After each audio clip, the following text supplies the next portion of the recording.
हाय everyone. So last video में हमने बात किया था cell membrane, structure of cell membrane. ठीक है, तो उसी का ये सेकेंड पार्ट है और इसमें हम देखेंगे fluidity of membrane. Okay, fluidity of cell membrane. जैसा कि आप जानते हो सेल मेम्ब्रेन के बहुत सारे नेम होते हैं। बायो, ठीक है, सेल मेम्ब्रेन को हम बायो मेम्ब्रेन भी बोलते हैं, उसके अलावा प्लाज्मा मेम्ब्रेन भी बोलते हैं। क्लियर? तो चलिए देखते हैं। ठीक है, तो मेम्ब्रेन फ्लूइडिटी। अब फ्लूइडिटी से मतलब क्या है कि भाई जो मेम्ब्रेन होती है ना, मेम्ब्रेन जैसे मान लीजिए ये मेम्ब्रेन है, सेल मेम्ब्रेन है, तो इसका नेचर क्या होता है, सेमी फ्लूइड की तरह होता है, सेमी फ्लूइड। ठीक, क्योंकि ये अब सेमी फ्लूइड होने का रीजन क्या होता है, क्योंकि इसके अंदर क्या होता है, फॉस्फोलिपिड प्रेजेंट होते हैं और फॉस्फोलिपिड की 2 लेयर होते हैं, एक अपर लेयर होगी, एक लोअर लेयर होगी। इस प्रकार से ये दोनों लेयर पास पास में रहती हैं। ठीक है, तो ये ऊपर का एक लेयर हो गया फॉस्फोलिपिड, ये दूसरा नीचे का लेयर हो गया फॉस्फोलिपिड, तो दोनों लेयर मिलकर का एक सेल मेम्ब्रेन का, ठीक है, स्ट्रक्चर बनता है। क्लियर? तो अब इसमें जो फॉस्फोलिपिड है उनमें क्या होता है, लेटरल मूवमेंट होता है। जैसे मान लीजिए ये फॉस्फोलिपिड है। क्लियर? अब ऐसे दूसरा ये फॉस्फोलिपिड है। ठीक है, तो अब प्रकार से ये ऊपर एक मेम्ब्रेन बन रही है, तो ये पहला फॉस्फोलिपिड, दूसरा फॉस्फोलिपिड। अब इस प्रकार से मान लीजिए कि ये 2 फॉस्फोलिपिड है पर ये नीचे की साइड में है, तो इस प्रकार से ये 2 जो फॉस्फोलिपिड है वो ऊपर एक लेयर बना रहे हैं और नीचे के जो दो फॉस्फोलिपिड है वो नीचे लेयर बना रहे हैं। अब जब अब सेल को क्या होता है कि भाई सेल के अंदर जो साइटोप्लाज्म है, ठीक है, अंदर की साइड जो लिक्विड होता है, ठीक, उसको हम क्या बोलते हैं, साइटोप्लाज्म। और सेल मेम्ब्रेन के बाहर जो लिक्विड होता है उसको हम क्या बोलते हैं, एक्स्ट्रा सेलुलर फ्लूइड। तो एक्स्ट्रा सेलुलर फ्लूइड और अंदर जो साइटोप्लाज्म है उसे हम बोलते हैं इंट्रा सेलुलर फ्लूइड। तो एक्स्ट्रा सेलुलर फ्लूइड और इंट्रा सेलुलर फ्लूइड दोनों में क्या होगा, एक्सचेंज होता है। ठीक है, कुछ आयंस बाहर जाएंगे, कुछ आयंस बाहर से अंदर आएंगे। ठीक है, और जो हमारे कह सकते हैं लिपिड वाले जो मॉलिक्यूल है वो तो क्या होते हैं, ठीक है, डायरेक्ट अंदर आते हैं, मतलब उसके लिए कोई चलने की जरूरत नहीं होती है।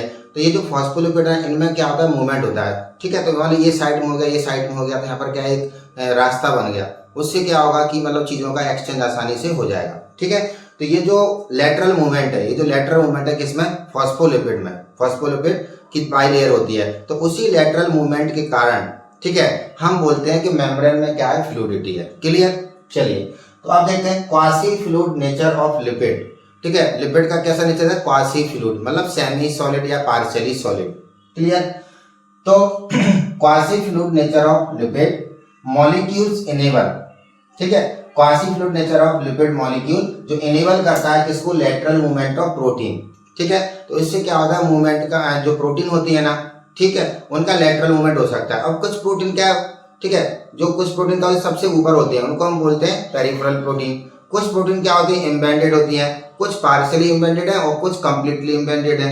ठीक है, तो चलिए, तो जो प्रोटीन्स का जो लेटरल मूवमेंट है वो किसके कारण है, due to quasi fluid nature of lipid molecule. Okay, कल हमने देखा था, कल हमने बात किया भाई लिपिड प्रेजेंट होता है, तो लिपिड 2 टाइप्स का यहाँ पर देख मिलता है, एक होता है फॉस्फोलिपिड, एक होता है कोलेस्ट्रॉल। तो फॉस्फोलिपिड का फंक्शन क्या होता है, ठीक है, फॉस्फोलिपिड तो स्ट्रक्चर बना रहा है। ठीक है, तो उसके 2 पार्ट होते हैं, मतलब ये हेड होता है, ये टेल होता है। ठीक है, हेड वाला पार्ट कैसा होता है, ठीक, ये होता है हाइड्रोफोबिक, और ये कैसा होता है, सॉरी, ये कैसा होता है, हाइड्रोफिलिक, और जो टेल वाला पार्ट होता है वो कैसा होता है, हाइड्रोफोबिक। क्लियर? चलिए, अब देखो ये जो हेड होता है वो बाहर की साइड होता है। ठीक है, मतलब ऊपर जो लेयर होगी उसका हेड बाहर साइड होगा और नीचे जो लेयर होगी उसमें जो फॉस्फोलिपिड है उसका हेड क्या होगा, टुवर्ड द साइटोप्लाज्म होगा। क्लियर? चलिए, अब हम बात करते हैं, तो movement of molecule measured as membrane fluidity, मतलब जो मॉलिक्यूल का जो मूवमेंट हो रहा है, जितना ज्यादा इजीली मूवमेंट होगा हम कह सकते हैं मेम्ब्रेन की फ्लूइडिटी उतनी अच्छी है। ठीक है, चलिए, अब हम बात करते हैं भाई fluidity is important, cell membrane में फ्लूइडिटी क्यों होना जरूरी है, उसका क्या रीजन है। तो उसके कुछ फायदे भी होते हैं, जैसे सेल को मान लीजिए क्या करना है, सेल ग्रोथ करना है, सेल डिवीजन करना है। तो सेल में जो सेल ग्रोथ होती है और सेल डिवीजन होता है वो किसके कारण हो पाता है, फ्लूइडिटी के कारण। ठीक है, सेकेंड जो फंक्शन है एंडोसाइटोसिस, ठीक है, किसी चीज को इनटेक करना, सेल मतलब बाहर से किसी चीज को इनटेक करती है उसको हम क्या बोलते हैं, एंडोसाइटोसिस, तो वो भी मेम्ब्रेन फ्लूइडिटी के कारण पॉसिबल हो पाता है। थर्ड है सीक्रेशन, ठीक है, मान लीजिए किसी सेल ने अंदर कुछ सिंथेसाइज किया, ठीक है, कोई भी प्रोटीन सिंथेसाइज की, अब उस प्रोटीन को क्या बाहर रिलीज करना है, सीक्रेट करना है, तो वो भी किससे पॉसिबल हो पाता है, फ्लूइडिटी के कारण। क्लियर? नंबर 4 पॉइंट है फॉर्मेशन ऑफ सेल जंक्शन। ठीक है, तो जो सेल जंक्शन बनता है 2 सेल के बीच में बन सकता है और मैट्रिक्स और सेल मेम्ब्रेन, मतलब एक सेल की सेल मेम्ब्रेन और जो आसपास क्या होता है मैट्रिक्स होता है, और इसके बीच में भी क्या होता है जंक्शन बनता है।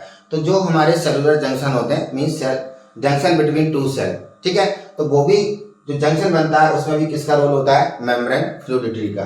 क्लियर। तो ये फंक्शन होते हैं, ठीक, किसके किसके। अब हम बात करते हैं, ये तो हमने देख लिए मेम्ब्रेन फ्लूइडिटी के फंक्शन, ठीक है, कि किस प्रकार से सेल को ये सब चीजों में हेल्प करती है कौन, मेम्ब्रेन की फ्लूइडिटी। अब हम ध्यान रखना है, ठीक है, फर्स्ट कौन सा है एंडोसाइटोसिस, सेकंड कौन सा है सिक्रीशन, थर्ड फंक्शन क्या होता है, ठीक, cell growth and cell division करवाना, एंड फोर्थ जो पॉइंट होता है उससे हम क्या बोलते हैं, सेल जंक्शन का फॉर्मेशन करवाना, ठीक है। तो ये सारे फंक्शन पॉसिबल है due to fluidity of membrane. अब हम बात करते हैं मेम्ब्रेन ट्रांसपोर्ट। क्लियर। तो मेम्ब्रेन ट्रांसपोर्ट क्या होता है, देखिए जैसे मान लीजिए ये सेल, ठीक है, अब ये न्यूक्लियस है, अब यहाँ पर जो अंदर है उसको हम क्या बोलते हैं, साइटोप्लाज्म। तो अंदर वाले को हम बोलते हैं इंट्रा सेलुलर फ्लूइड, बाहर का हम क्या बोलते हैं, एक्स्ट्रा सेलुलर फ्लूइड। अब किसी चीज को बाहर से अंदर आना है और कुछ को अंदर से बाहर जाना है। क्लियर। अब जो चीजें लिपिड की होंगी वो तो क्या होगा, डिफ्यूज करके अंदर जाएंगी, मतलब जो चीजें बाहर मान लीजिए किसकी है, लिपिड्स की है, ठीक है। तो भाई मेम्ब्रेन भी लिपिड की बनी है और बाहर जो मॉलिक्यूल है वो भी लिपिड का है, तो वो डायरेक्टली अंदर आ सकता है, ठीक। अंदर से वाली कोई चीज लिपिड की है वो अंदर से बाहर जा सकती है, मतलब रोक टोक नहीं होगी, ठीक है, सेल मेम्ब्रेन अलाउ कर देती है, क्योंकि यहाँ पर क्या है, ठीक है, दोनों की पोलैरिटी मैच हो रही है, पोलैरिटी मैच हो रही है। बट प्रॉब्लम कब आती है, जब कोई चीज नॉन लिपिड हो, क्या हो, नॉन लिपिड। तो नॉन लिपिड के केस में फिर क्या होगा, ठीक है, मूवमेंट नहीं हो पाएगा, ठीक है, ट्रांसपोर्ट नहीं हो पाएगा, ठीक। तो नॉन लिपिड चीजों के लिए क्या होता है, फिर प्रोटीन मेम्ब्रेन में प्रेजेंट होती है और वो प्रोटीन क्या रास्ता देती है, और उस रास्ता से मिलने से क्या होता है, फिर चीजों का एक्सचेंज होता है, मतलब ट्रांसपोर्ट होता है। तो मेम्ब्रेन ट्रांसपोर्ट मतलब transport with the help of membrane, ठीक है, उसे हम बोलते हैं मेम्ब्रेन ट्रांसपोर्ट। अब ट्रांसपोर्ट करना जरूरी है, कभी मान अंदर कोई कंटेंट ज्यादा हो गया उसको बाहर, ठीक है, सीक्रेट करना है, और कभी मान कोई कंटेंट की रिक्वायरमेंट है तो बाहर से अंदर उसे लेके आना है, ठीक है। चलिए, तो मेम्ब्रेन ट्रांसपोर्ट टू टाइप्स का है, पैसिव एंड एक्टिव। ओके। अब पैसिव मींस क्या होता है, जहां पर एटीपी खर्च नहीं होगा, ठीक है। एक्टिव मींस क्या होगा, जहां पर एटीपी खर्च होगा, मींस इसमें ये विदाउट एटीपी एक्सपेंडिचर है, ये क्या होता है, ठीक है, एटीपी का एक्सपेंडिचर होता है। क्लियर। तो पैसिव कहीं भी वर्ड है, जब भी मतलब बात हो ट्रांसपोर्ट की, अगर पैसिव वर्ड बायोलॉजी में आ रहा है समझ लेना कि वो क्या है, विदाउट एटीपी, यहाँ पर एटीपी का कोई रोल नहीं है, ठीक है। और ये एक्टिव वर्ड आएगा तो वहां पर बिना एटीपी के कुछ नहीं होगा, मींस यहाँ पर ट्रांसपोर्ट के लिए हमें एटीपी खर्च करना पड़ेगा, तभी क्या होगा, हम चीजों का मॉलिक्यूल का ट्रांसपोर्ट करवा पाएंगे, ठीक है। चलिए, अब जो पैसिव होता है वो टू टाइप्स का होता है, डिफ्यूजन हायर कंसंट्रेशन से लोअर की ओर, ठीक है, डाउनहिल प्रोसेस बोलते हैं इसे हम। क्लियर। तो इसे हम, और दूसरा का ओस्मोसिस, आप ओस्मोसिस जानते हो, जहां पर वाटर अपने हायर कंसंट्रेशन से लोअर कंसंट्रेशन की ओर मूव करता है। क्लियर। तो अब इसमें स्पेशली मूवमेंट किसका होता है, ओस्मोसिस में वाटर का ही होता है, ठीक है। चलिए, अब डिफ्यूजन भी टू टाइप्स का होता है, सिंपल डिफ्यूजन और facilitated diffusion. Simple diffusion means क्या होता है, जस्ट सिंपल मान लीजिए क्या है, सेल मेम्ब्रेन है, ठीक है, यहाँ पर क्या है, कंटेंट ज्यादा है, इधर कंटेंट क्या है, कम है, ठीक है। देखिए, बाहर मॉलिक्यूल ज्यादा है तो अपने हायर कंसंट्रेशन से कहां जाएंगे, ये लोग, और जब तक जाएंगे जब तक कि दोनों साइड का कंसंट्रेशन, ठीक है, इक्विलिब्रियम में नहीं आ जाता। क्लियर। अब जो फैसिलिटेटेड है वहां पर क्या होता है वहां पर क्या होता है कि मान लीजिए यहाँ पर क्या है कि भाई कोई मॉलिक्यूल है, ठीक है, अब वो अंदर नहीं जा पा रहा है क्योंकि वो नॉन लिपिड है, ठीक है, जाएगा वो अपने हायर से लोअर की ओर ही, लेकिन वो क्या है, नॉन लिपिड है, जैसे ये नॉन लिपिड है। अब मेम्ब्रेन लिपिड की बनी है तो मेम्ब्रेन इसको अलाउ नहीं कर रही है, तो यहाँ पर क्या होगा, इस प्रकार से प्रोटीन प्रेजेंट होगी, किसमें, मेम्ब्रेन में। अब ये प्रोटीन प्रेजेंट होने से क्या बन गया, एक रास्ता बन गया, और उस चैनल से क्या होगा, फिर इस प्रकार से मॉलिक्यूल, नॉन लिपिड मॉलिक्यूल क्या होंगे, बाहर से अंदर जाएंगे या फिर अंदर से बाहर आएंगे। क्लियर। तो जहां पर प्रोटीन हेल्प कर रही हो, प्रोटीन फैसिलिटेट कर रही हो, किसमें, ट्रांसपोर्ट में, उससे हम बोलते हैं फैसिलिटेटेड डिफ्यूजन। क्लियर। ठीक है। तो यहाँ पर क्या होता है, ये फैसिलिटेटेड डिफ्यूजन किसके लिए होता है, पोलर सब्सटेंस के लिए। पोलर सब्सटेंस क्या होते हैं, चार्ज पार्टिकल होते हैं, ठीक है, और चार्ज पार्टिकल को हम क्या बोलते हैं, ठीक, पोलर सब्सटेंस बोलते हैं। सिंपल डिवीजन किसका होता है, न्यूट्रल सब्सटेंस का, जिन्हें हम बोलते हैं non polar lipid molecule. Clear.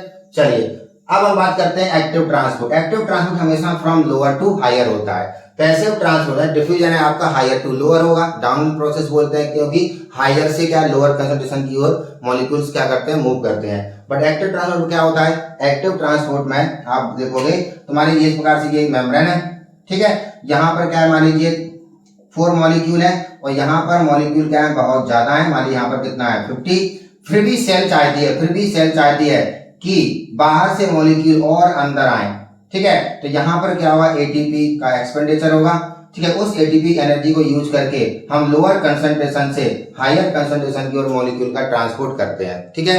और ये ट्रांसपोर्ट अक्रॉस द मेम्ब्रेन होता है, इसलिए इसको हम बोलते हैं मेम्ब्रेन ट्रांसपोर्ट। क्लियर। तो चलिए ये हो गया हमारा मेम्ब्रेन के बारे में। पहले वीडियो हमने बात किया था मेम्ब्रेन स्ट्रक्चर, आज हमने देख लिया किसके बारे में, मेम्ब्रेन फ्लूइडिटी। अब हम नेक्स्ट वीडियो में बात करेंगे सेल वॉल के बारे में। ओके।